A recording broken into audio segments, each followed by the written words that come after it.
Tive que trabalhar o dia inteiro, construir a cidade pros outros, carregar pedra, desperdiçar muita força pra pouco dinheiro.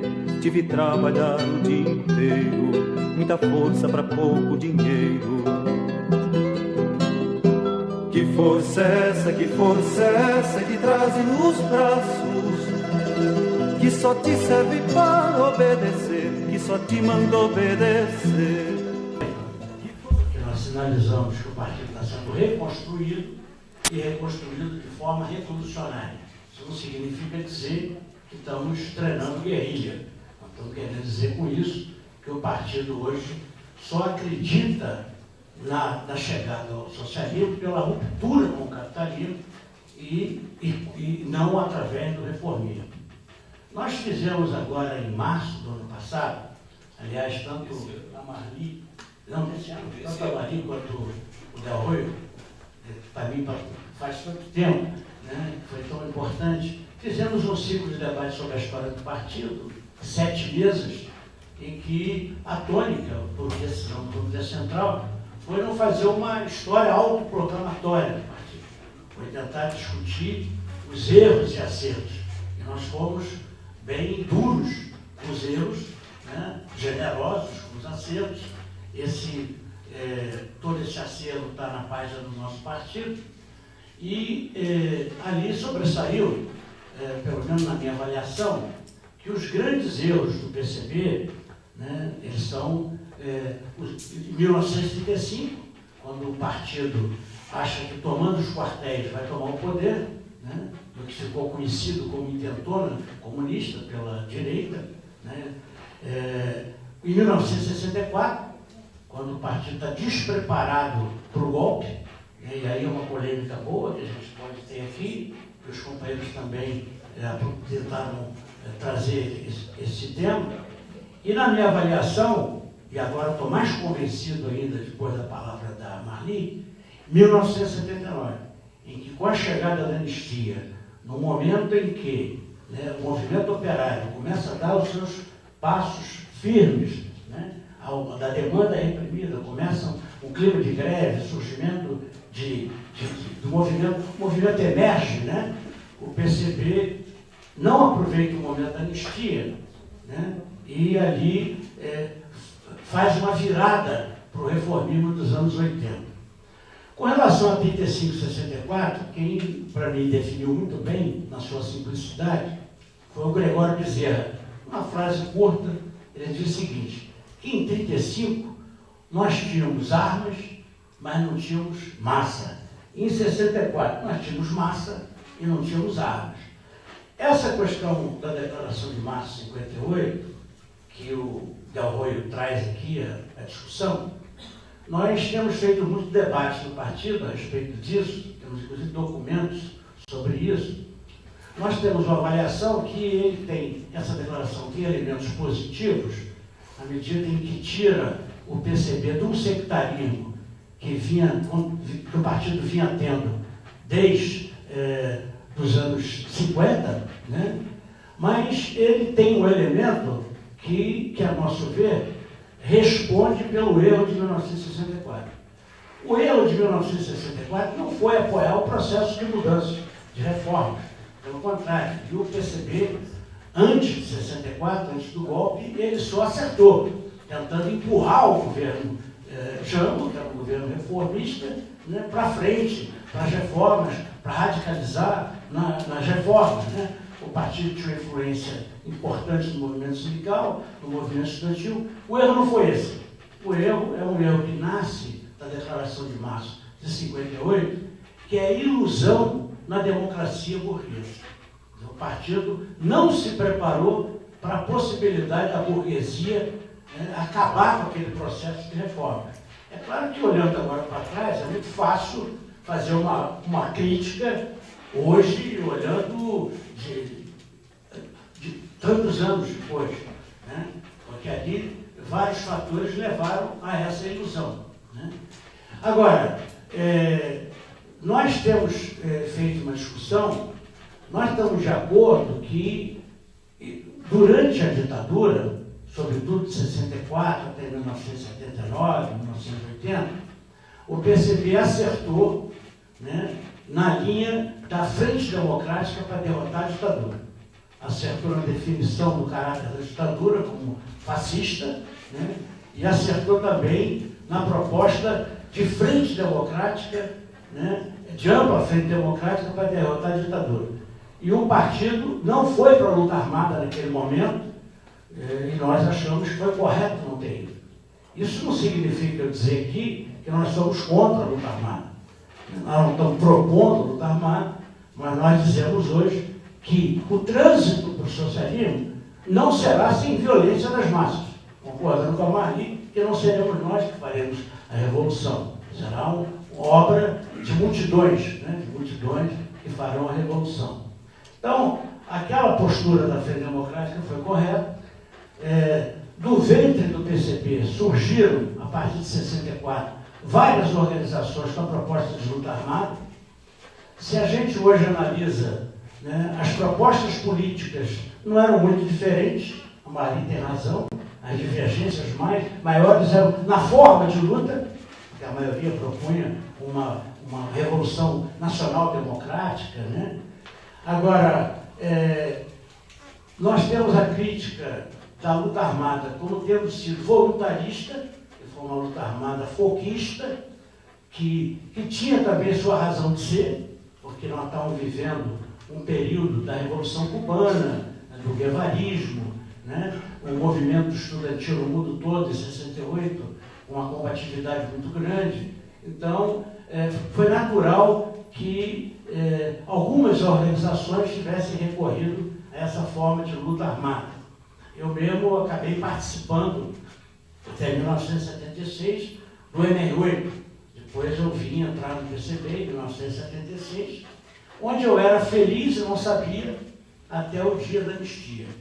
E a Marli veio aqui datar uma discussão no Comitê Central de janeiro de 1979, que nós, certamente o Edmilson, que está aqui, que também é militante dessa época, teve um papel... exatamente, eu já não, né?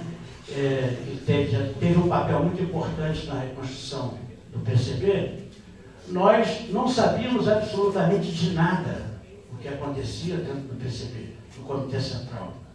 O Comitê Central, praticamente 2/3 mais ou menos, a Marli tem mais esses números, que a Marli foi uma membro do Comitê Central no exílio, uma parte importante foi para o exílio, por uma questão até de autodefesa, de sobrevivência do Comitê Central, uma parte para o leste europeu, União Soviética, outra parte para a Europa Ocidental, e os que ficaram no Brasil, a maior parte deles foram assassinados em 74, 75. Quer dizer, já era um quadro complicado, né? A direção no exílio, sem ligação com as massas, né? E quando chega a anistia, né, o partido entra num processo de defesa da democracia, né, que nós consideramos hoje que aquela política de frente democrática, que foi correta até os anos 79, 80, aquilo havia passado do tempo e da dose nos anos 80, e o partido continuou com aquela política de frente democrática, praticamente fechando a luz, apagando a luz no governo Sarney, apoiando a segunda fase do governo Sarney, que já era uma fase, né, de um governo de direita. Então, foi um momento muito dramático para nós, que estávamos aqui no Brasil, quando chegaram os companheiros do exílio, rachados, né, nessa reunião, e essa reunião foi uma consequência de um racha que já vinha acontecendo há muito tempo, e nos anos 80, né, foi uma luta muito grande de nós que queríamos manter o partido contra os companheiros do Comitê Central, a maioria do Comitê Central, que, na minha avaliação, pelo menos, a grande parte deles já chegou ao Brasil com a determinação de tentar liquidar o PCB e fazer do PCB um outro partido. Nós tivemos um prejuízo muito grande ainda, que com a saída do Prestes do partido, e o Prestes acabou no PDT como presidente de honra do PDT, Isso enfraqueceu muito um campo de resistência à maioria do Comitê Central. Nós avaliamos que foi um erro de avaliação que o Prestes cometeu, mas que nos fez muita falta, porque nós concordávamos, em grande parte, com o documento da autoria dele, chamado Carta aos Comunistas, com que ele sai do partido. Para nós, o erro não está na denúncia que ele faz do Comitê Central. O erro está em ele não acreditar que era possível manter o partido, né, com essa ideia do partido. Aliás, esse partido está fazendo esse ano 90 anos. Né? Eu sempre costumo dizer o seguinte, que ele podia ter morrido aos 70 anos. Nós podíamos não estar aqui, pelo menos, podemos estar aqui, mas não sob os auspícios ainda do PCB. Foi uma luta muito árdua, o partido quase foi extinto, era considerado como extinto, né? Durante as décadas de 80 foi uma resistência muito grande. Essa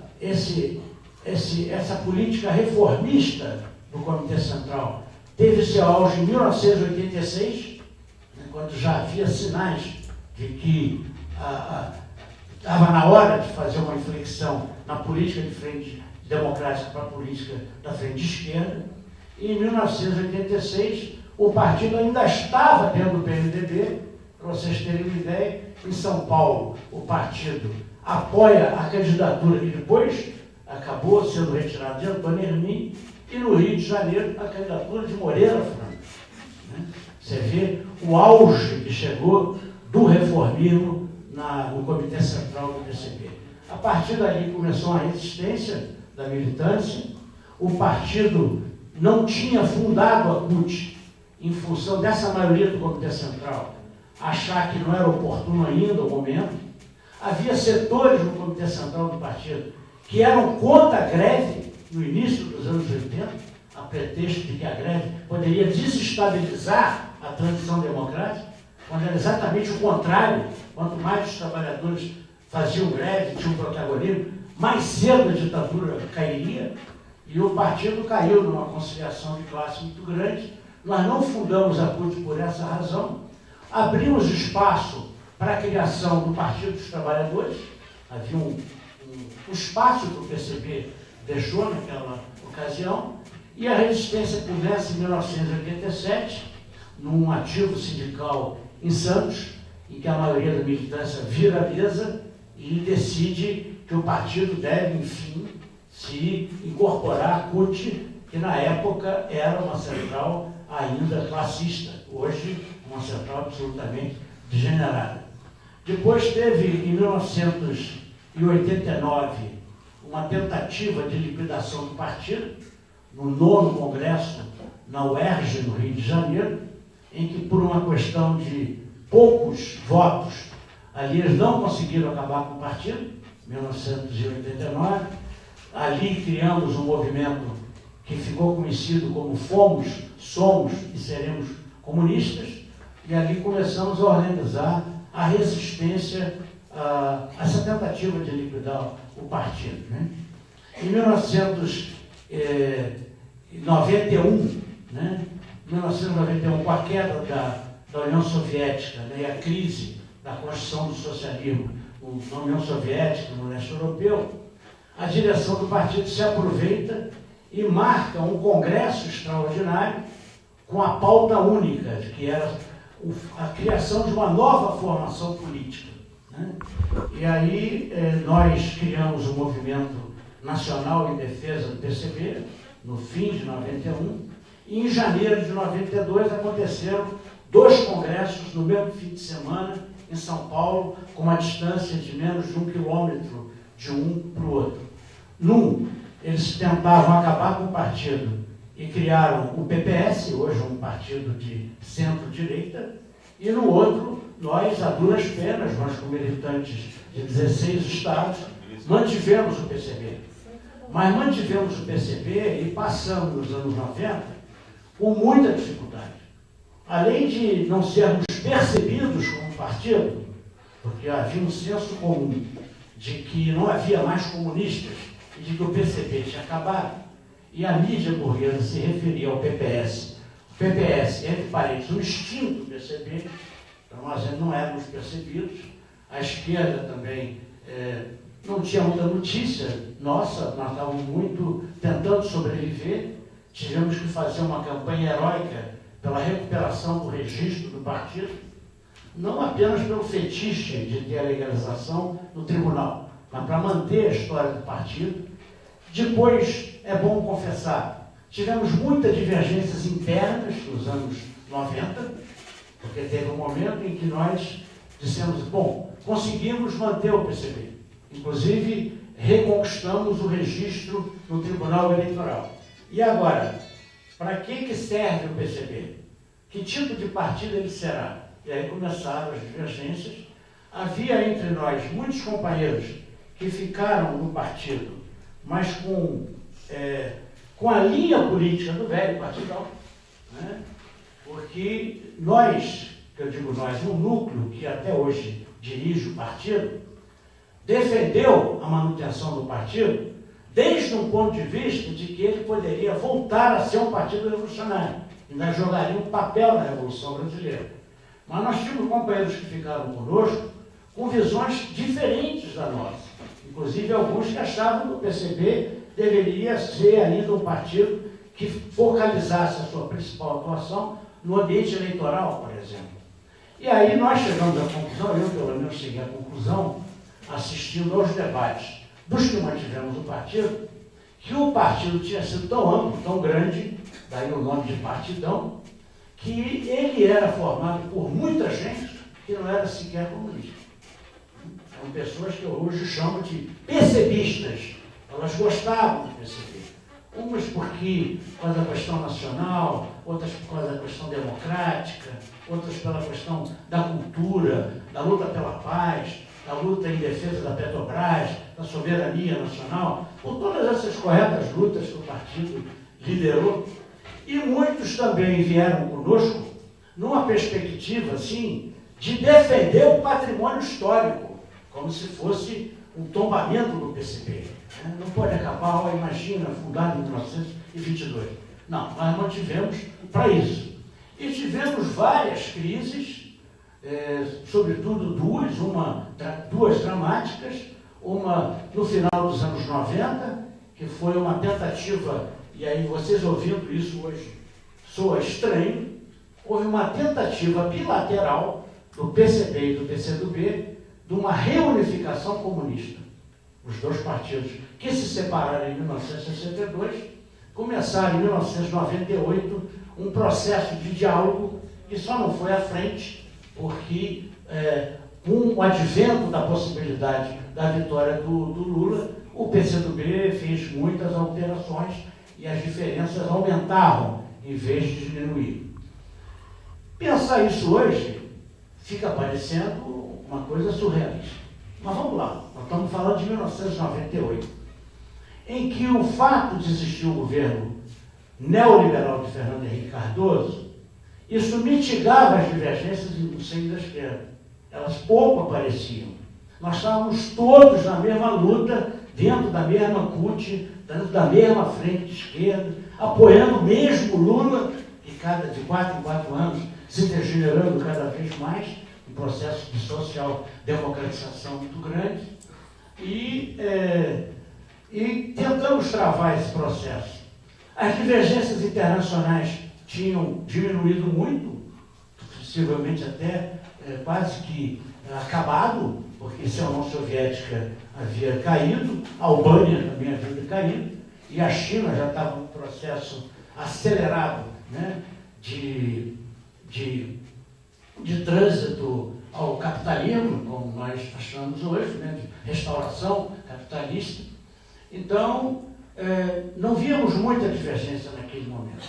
Depois a crise acabou se imbricando nessa questão do PCdoB e na questão do governo Lula.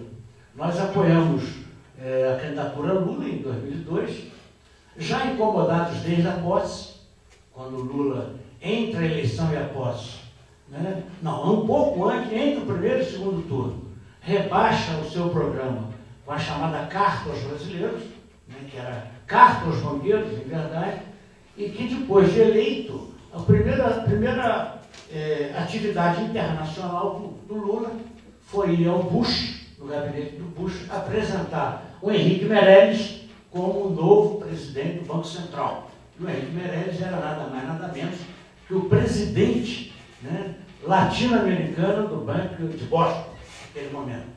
Então, essa crise foi muito grande, uma crise que durou de 2002 a 2005, né, dividindo o partido nessas duas questões cruciais.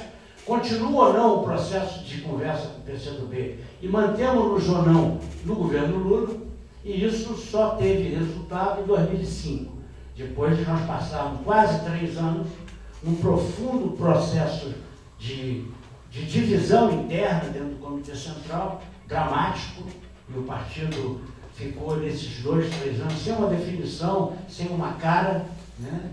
Porque ora ganhava uma posição, ora ganhava outra posição, até que em 2005 o 13º Congresso do partido fez essa mudança. Eu costumo dizer o seguinte, que o PCB em 2012 está comemorando 90 anos de fundação, 20 anos de manutenção e 7 anos de reconstrução revolucionária, que foi o 13º Congresso em 2005. Aí eu quero tangenciar um pouco as questões que foram colocadas aqui pelos camaradas que me antecederam. Qual é a nova linha política do PCB, por dizer assim, a partir de 2005? E ela foi formulada não de repente. Isso foi um processo que já vinha da década de 90, um processo de discussão interna muito profundo, um balanço autocrítico de toda a ilusão que o PCB durante décadas teve na aliança com a burguesia, né, na ideia da revolução nacional desenvolvimentista, ou nacional e democrática, enfim, e também a partir de uma análise muito importante que fizemos da estrutura de classes no Brasil e do capitalismo brasileiro. E Del Arroio hoje usou uma expressão, eu vi o Edmilson dar um sorriso de felicidade, usou uma expressão que é muito cara para nós. Nós achamos que o capitalismo brasileiro é altamente desenvolvido. Nós chegamos a usar uma expressão que fica parecendo um pouco exagerada. Nós dizemos que o capitalismo brasileiro é completo. É completo não no sentido de que ele não é, né? É completo no sentido de que ele tem todas as instituições burguesas, né, que o capitalismo desenvolvido tem, né? E nós dizemos o seguinte, que não existe mais nenhuma ilusão de aliança com a burguesia brasileira na luta pelo socialismo, ou inclusive na luta anti-imperialista. Nós dizemos, a nossa grande divergência, por exemplo, com o PCdoB tem essa linha política porque ele lê a sociedade brasileira, ele acha que a contradição fundamental da sociedade brasileira é entre a nação brasileira, como um todo, e o imperialismo. Ele faz uma leitura do imperialismo como um inimigo externo ao Brasil. E nós achamos que o imperialismo é parte do problema nosso, ou seja, que o Brasil é parte do imperialismo, apesar de subalterno, mas é um país cuja vocação, né, e cuja esforço do Estado burguês brasileiro é transformar o Brasil numa grande potência capitalista no âmbito mundial, com o fetiche de ter uma cadeira permanente no Conselho de Segurança da ONU para simbolizar isso. Então, essa questão democrática que Del Arroio coloca, nós hoje temos uma visão um pouco diferenciada da visão que o PCB tinha até os anos 80, né? Que é o seguinte, nós dizemos o seguinte, que a democracia burguesa é uma ditadura da burguesia sob a forma de democracia burguesa. Tanto é que nós usamos hoje em dia, nós nos referimos à ditadura militar, né, adjetivando a ditadura como uma ditadura da burguesia sob a forma militar.